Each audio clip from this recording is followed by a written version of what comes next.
Hello, friends. Back with me again, Joseph, your host, and welcome back to our journey through faith. Back again with us in Catechism for Kids series.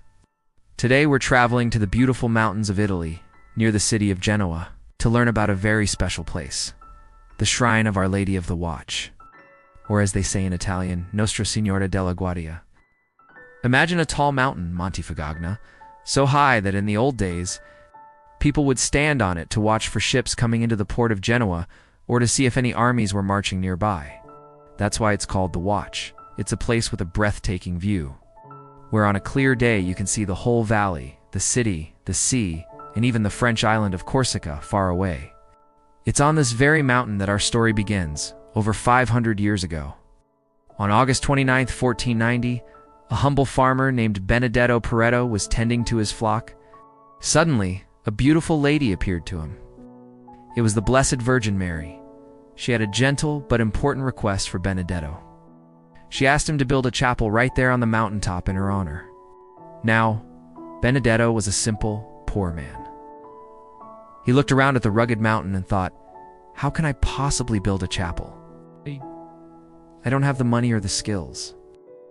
He felt overwhelmed and told the Virgin Mary that he couldn't do it.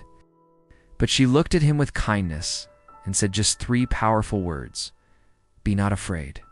Even with this reassurance, Benedetto went home and kept the apparition a secret.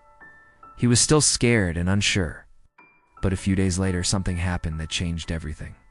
While working, Benedetto fell from a tall tree and was very badly hurt. He was in terrible pain, and it seemed like he might not recover. Just then, the Virgin Mary appeared to him for a second time. With her loving presence, she miraculously healed him completely.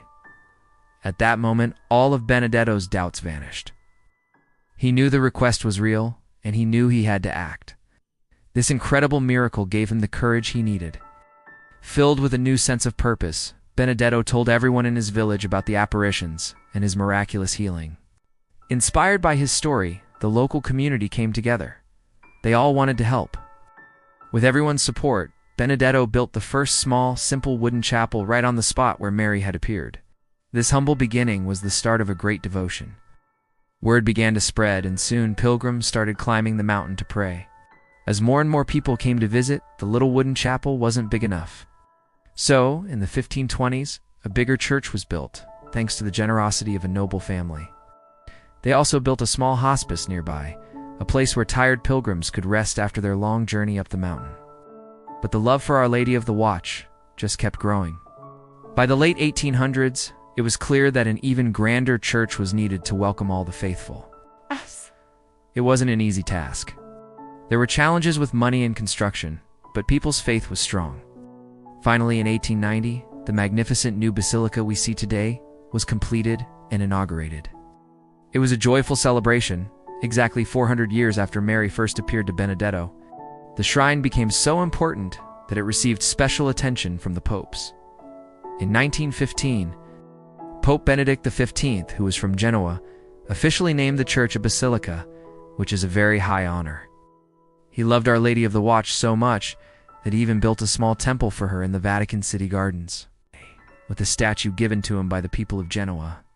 For a long time, the only way to reach the shrine was to walk up the steep mountain path. But in 1929, a special railway line was built to help pilgrims get to the top. Later, in the 1960s, a road was built, making it even easier for everyone to visit. In more recent times, the shrine has been visited by 3 popes. Pope John Paul II came in 1985, Pope Benedict XVI in 2008, and Pope Francis in 2017. When Pope Francis visited, he shared a special lunch at the shrine with a group of people in need, including the poor, refugees, and inmates, showing everyone the power of compassion. When you walk inside the basilica today, it's like stepping into a storybook of faith. It's designed in the shape of a cross. If you look up at the main aisle, you'll see beautiful paintings called frescoes that tell the life story of the Virgin Mary, and in the giant dome above, there are paintings of Mary surrounded by the patron saints of Genoa. There are also many statues of saints like John the Baptist and Saint Joseph. One of the most touching parts of the shrine is a special room called the Hall of Offerings. A door in the left aisle leads you there. Inside, the walls are covered with hundreds of items left by pilgrims over the centuries. You'll see paintings, photographs, and all sorts of personal objects. Each one is a thank you to Our Lady of the Watch for a prayer that was answered. People leave them to show their gratitude for being healed from an illness, protected in an accident, or kept safe during wars and shipwrecks. It's a powerful and moving display of faith and hope. From a humble farmer's vision to a magnificent basilica that draws people from all over the world. The story of Our Lady of the Watch is a beautiful reminder of how great things can come from small acts of faith. It teaches us that even when we feel small or afraid, God can use us to do amazing things if we just trust in Him. And just like she told Benedetto Pareto, Mary's message to us is always the same: be not afraid. Thank you for joining us on this amazing pilgrimage to the shrine of Our Lady of the Watch. I hope you found this story as inspiring as I do. If you enjoyed this video, please give it a thumbs up.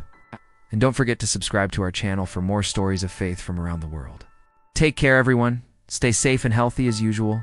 We'll see you next time, and may the Lord bless you and keep you always.